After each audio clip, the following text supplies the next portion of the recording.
We're back to the Neil Haley show, and my guest today is Dr. Rami Geffner. We're going to talk about his new book, 20 Reasons Why People Dump Each Other. Dr. Geffner, thanks for stopping by. Oh my gosh. Wow. And I think that it's very interesting, just the title, where we go from here. That's the first thing. It makes you think, right? Just the Oh, title when you came up with this title. well, first of all, I want it to be catchy because there's a lot of things I talk about in it that I think it affects a lot of people, and they probably are thinking about it, but hearing it is really believing it. I mean, it's a catchy one to start thinking about it. And let's go to it. What personal observation or experience inspired you to write 20 reasons why people dump each other in marriage?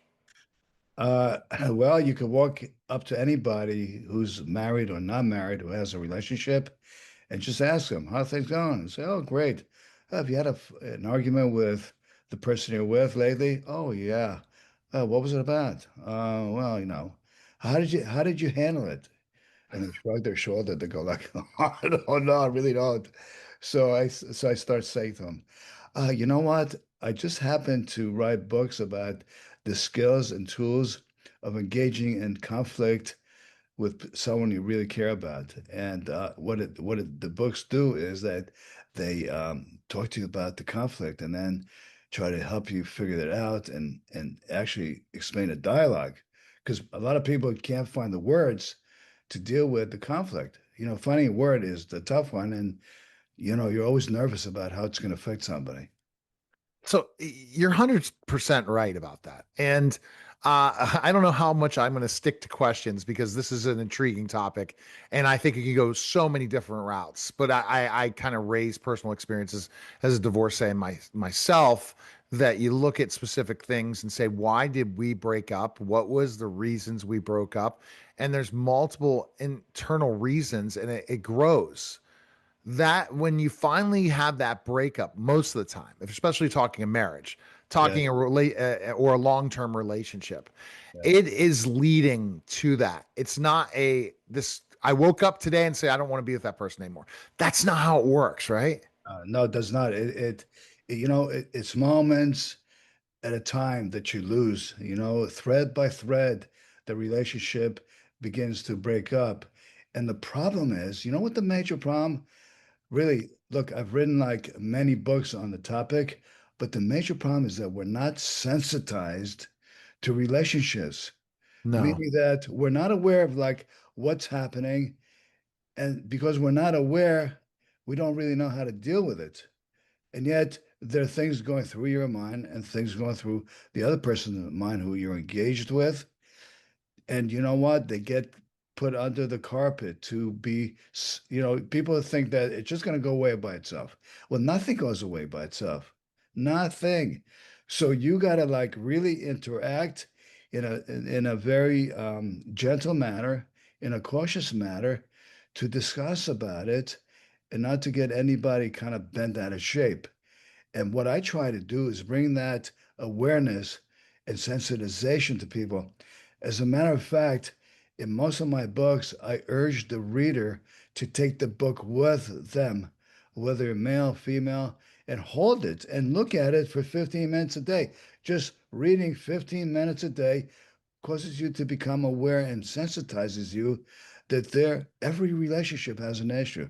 There is no such thing as a perfect relationship. But if you don't sensitize yourself, like when you're hungry, you eat, right? Right. When you're thirsty, you drink. But what happens when you have an issue with your relationship? You don't go to the fridge and you don't go to the faucet. You need something to look at and say, oh God, okay, I'm sensitized to it. And maybe there's something inside the book, a topic that you can relate to and read about and then go like, oh, that's a great approach. Let me try this. Let me talk about it. Let me feel it. Let me have someone else that I talk Right. to feel it. That's what I try to do. I try to bring that sensitivity to us because nobody ever speaks about it. And if I don't do it, who else will? And we're afraid to speak about it. But Yes. what do we consider broken? I'm going to go to 20 reasons. See, people got to pick up the book. Trust me, and we'll have a conversation. But I want to learn from you today, and that's one of the big things. And I do interviews. So tell So, me what, I'm going to tell you. why we don't see this, and we don't. Well, so let's get this together. Number one, we have to be aware and sensitive that there are issues. And two is we need to learn how to approach it because people are afraid to talk about it. Why open up a can of worms that you're not sure as to where they're going to lead? But I can tell you something, when you open up that can, those worms become a lot more comfortable and they're not going to leach out. So let me tell you, Mm, and people have different reasons. One of the beautiful thing about relationships is that people want to feel that they have equality, okay? That you're not better than she or you're not better than him, that people have equality in a relationship, that nobody's above anybody else. However, because to some extent we are ruled by our hormones and by the nature of being a different gender, there's certain issues that come up on one gender that doesn't lay to the same and the other gender. So let me give you an example, for instance. Okay. So you know what? I prepared a list just so that we can move through it really quickly.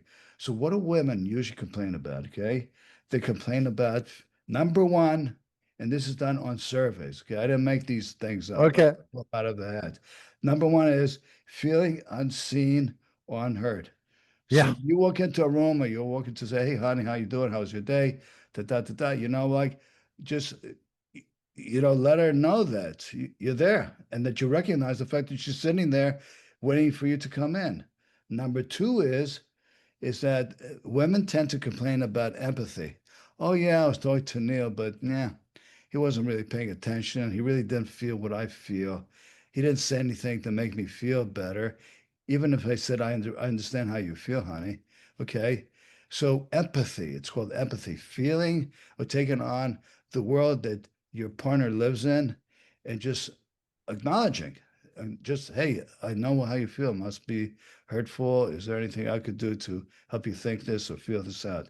So that's two. Number three is when you live together, you kind of, what people say, you take each other for granted.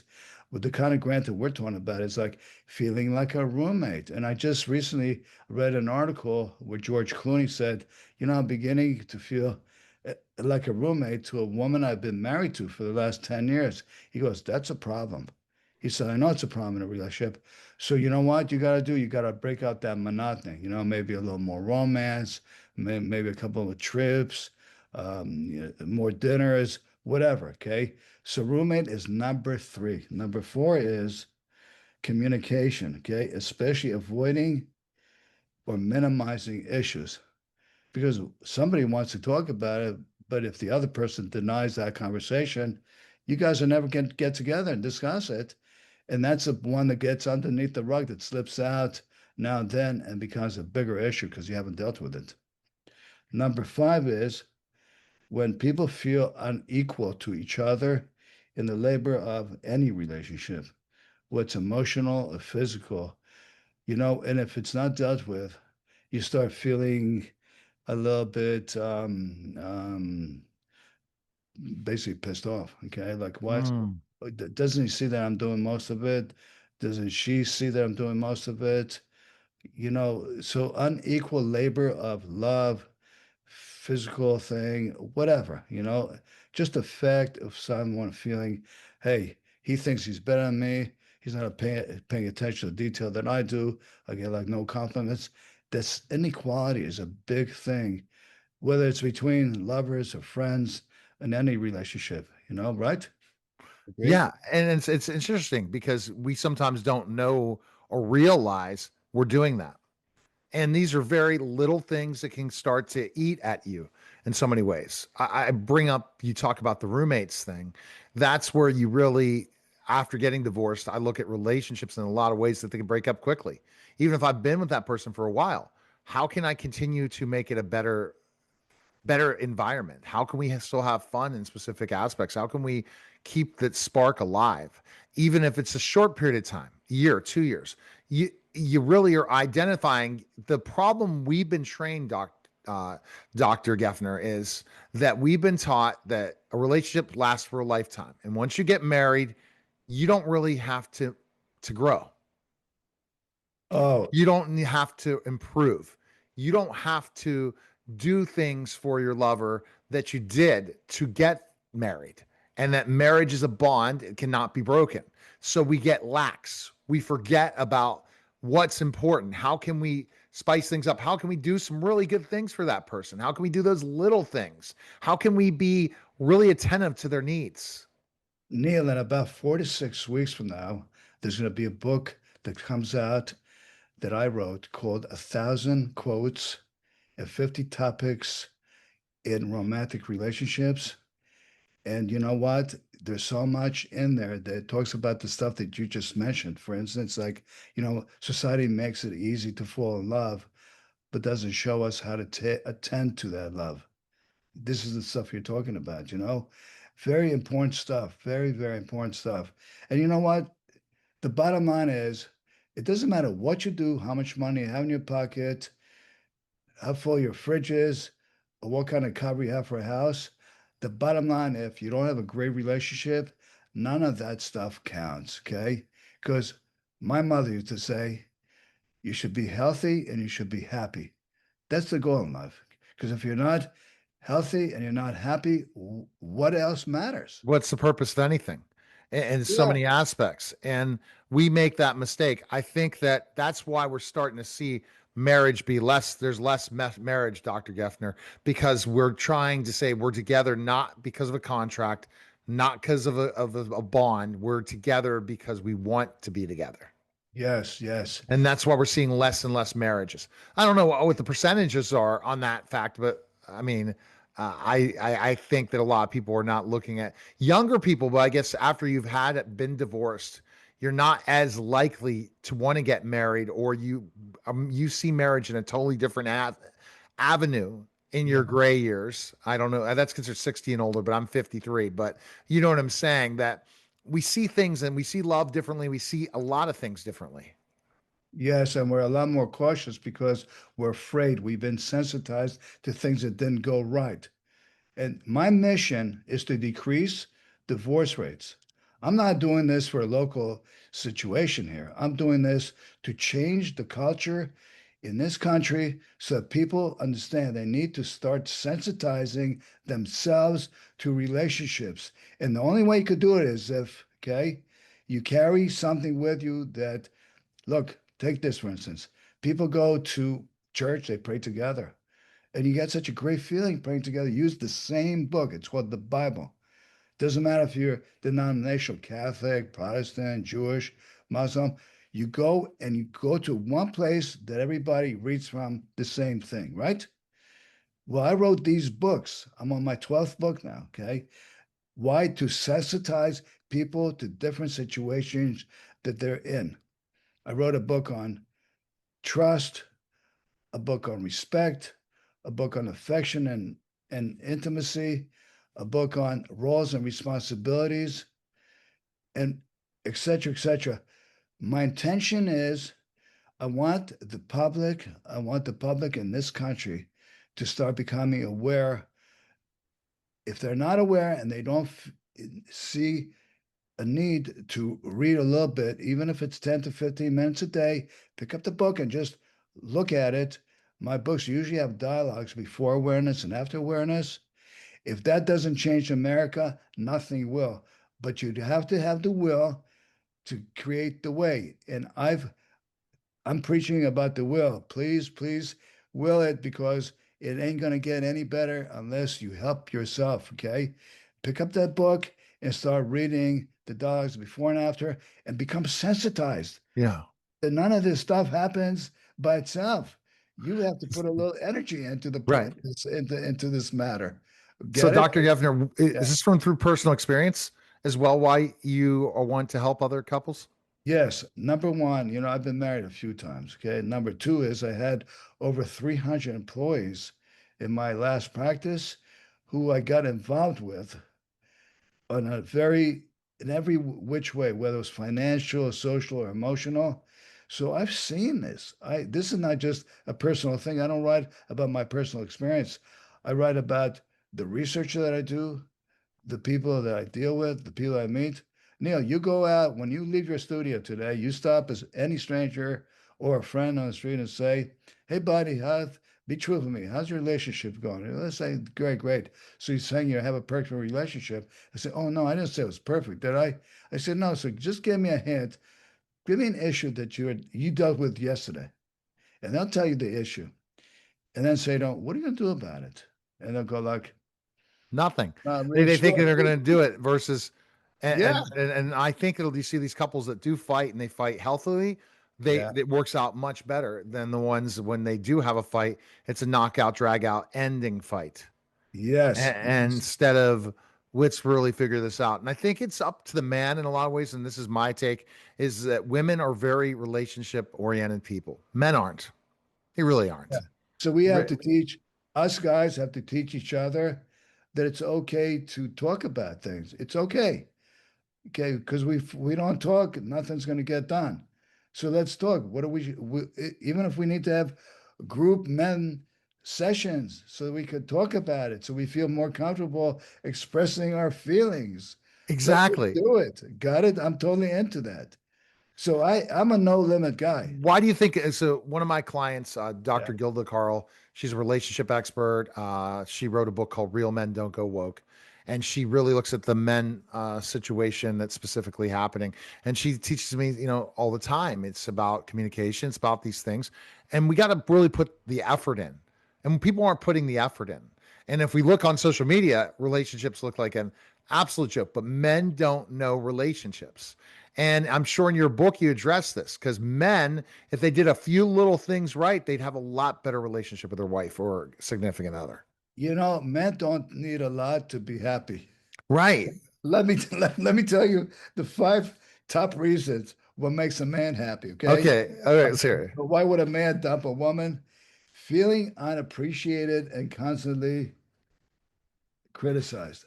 A Yeah. person And if you, wants you that's if we did normal. that, if we Yeah, did that to a woman, the woman would be gone day one. yeah, right. You know what? Man, listen, tell any woman if you want to keep your man, okay, do these first five things, and I tell you, we could knock that divorce rate down by 5%, 10% for sure, right away.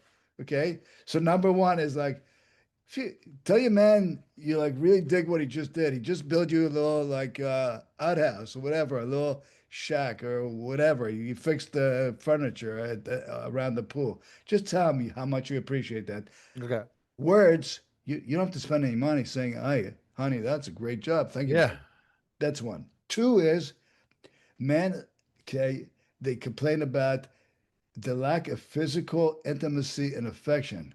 Well, listen to my book called How to Keep Your Man, The Biology and Rhythm of Sexual Desire. It actually explains to you that both men and women, okay, feel some pressure down there, and everybody's got a different rhythm. But after being with someone for a while, you understand the rhythm. Okay. Let's just talk plain. Okay. A man may get horny every 3 days, maybe 4 days. Okay. Well, women feel the same thing. They get what we call the swell. Okay.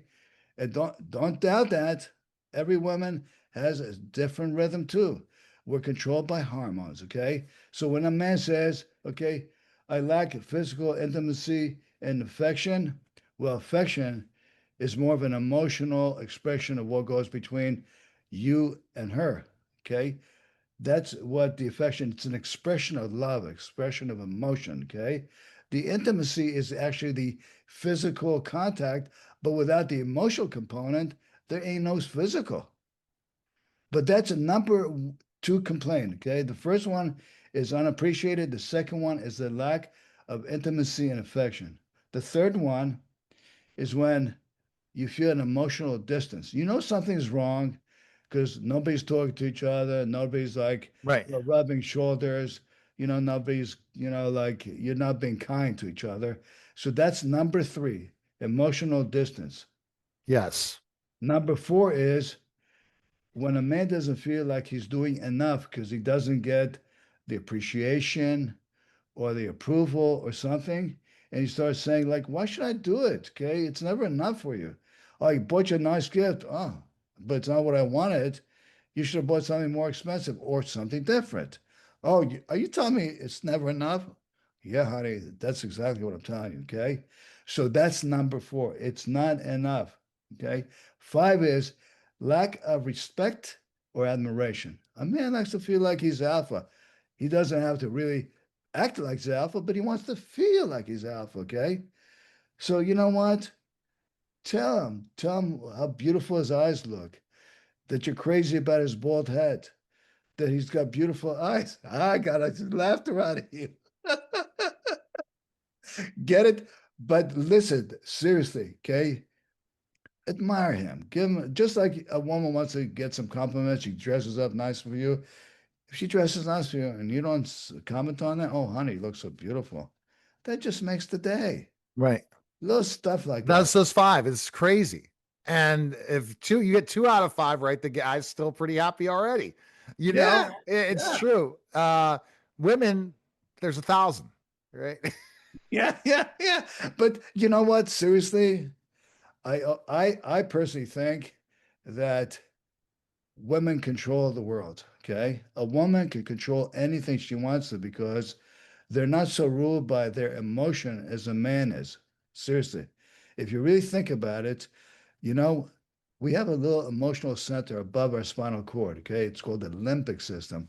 It's about as tiny as a pit of a peach. The rest of our brain is the cerebrum. It's how we develop thought, logic, etc., etc. Now, Neil, I tell you that we're so ruled by that little tiny pit because we get so emotional, but we have to learn how to control those emotions. So if you feel something, you got to think about it. Like, why am I feeling this? Okay, you got to analyze it because what happens with patients that become demented? I wrote a book about dementia and how to deal with people who have dementia. What happens is you cannot overrule the brain of emotion in dementia because your logic is gone, your thought process is gone, and what you do is now you relent to your feelings, okay? That you're spontaneously relenting to your feelings in a form of like feeling safe, Right. right? You agree? Yeah.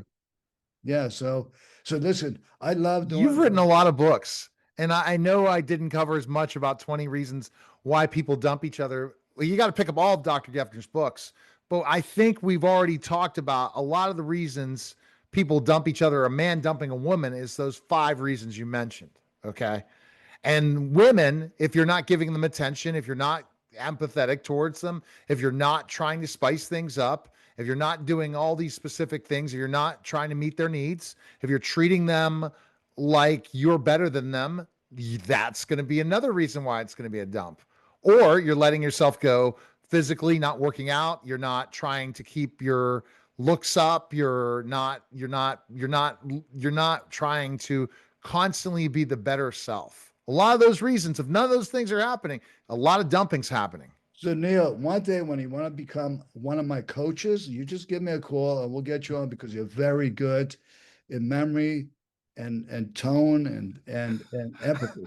Just know that, okay? I'm Well, I offering thank you a you. That, job. that that's why I have my own agency and I kind of counsel my clients sometimes, Well, all the that's time when good. I work with them. And Yeah, also I learned I've interviewed over 20,000 plus people or more, and I've got in all walks of life and all different. I have so much to share from what I've learned, yeah. and what I learned today from you are things I thought and I pinpoint and I said, you know what, we make this mistake. We make this mistake to put ourselves out there. But thank you for the compliment.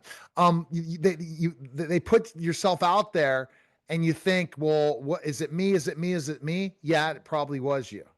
And I think the mistake is looking at my first marriage. I'm not married yet, but I'm going to be married again soon. I look at it and I say to myself, the reason I screwed it up, first of all, is I did not become who I was supposed to become. I decided to be not the person I am when I got married. I changed, which was not the right change. It did not make me happy. Secondly, I absolutely just was not trying to win every day the relationship, continue to grow it, continue to strengthen it. My focus and intention was on other things. And when that happens, and then you add the other components of my ex, which I'm not here to talk about, I'm talking about my mistakes. I absolutely say that's the problem. And you don't understand what we know now, Dr. Geffner, you and I, when you're in a relationship, what are those red flags that you don't even mess with now? What do you not even get involved? It's a non negotiable that you know it's not going to last. You're talking about boundaries and you're talking about things that we haven't even talked about. The one beautiful thing you just did, Neil, is that you did not blame the other person because there's no room to blame. Because if you blame, you can't learn. You can't judge yourself. You can't see what you did that was wrong.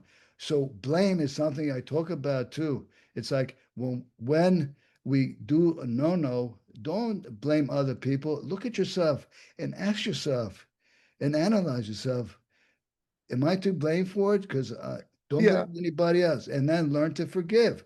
Forgiveness is a big thing, right? And why hold a grudge? Just move on. The Exactly. best way to get even is to improve yourself and to live a Correct. great life. Yes. It's not to go after that person. Yes. It's not to try to make that person be in pain.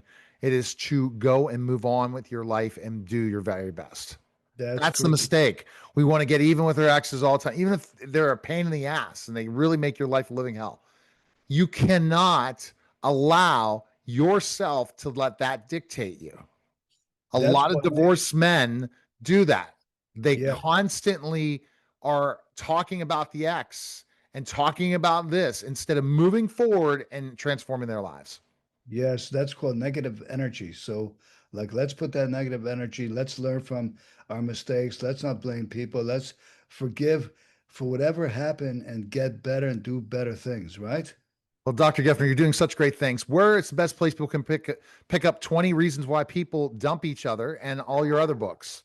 So, if you go to my website, regeffner.com, regeffner.com, or a lot of them are on Amazon, but this month, five of my new books will be out. There's five on relationships right there, right now, but five new books will be coming out this month. And then just keep looking for my series because I mean to change America's divorce rates and problems with relationships. I am here to make sure the American people become more sensitized to the way they deal with each other so we could decrease collateral damage. Because when we get divorced, it doesn't affect just us, it affects our children, our grandkids, etc., etc. So, my mission, my absolute mission in life is to make sure we could decrease divorce rates, collateral damage, separation, and all the negativity that people need to start understanding in their relationship. And I will be more than happy to do another show with you, Neil, so I could keep preaching and we could keep rapping about things that you will find immensely interesting, as your audience will too. Promise, promise. All right, then talk to your team and we'll make it happen. All right, sound good? I appreciate it, Dr. Geffner. That was the special. That was the Neil Haley show. Really great interview with Dr. Geffner. Take care, guys. All right, take care. Thank you.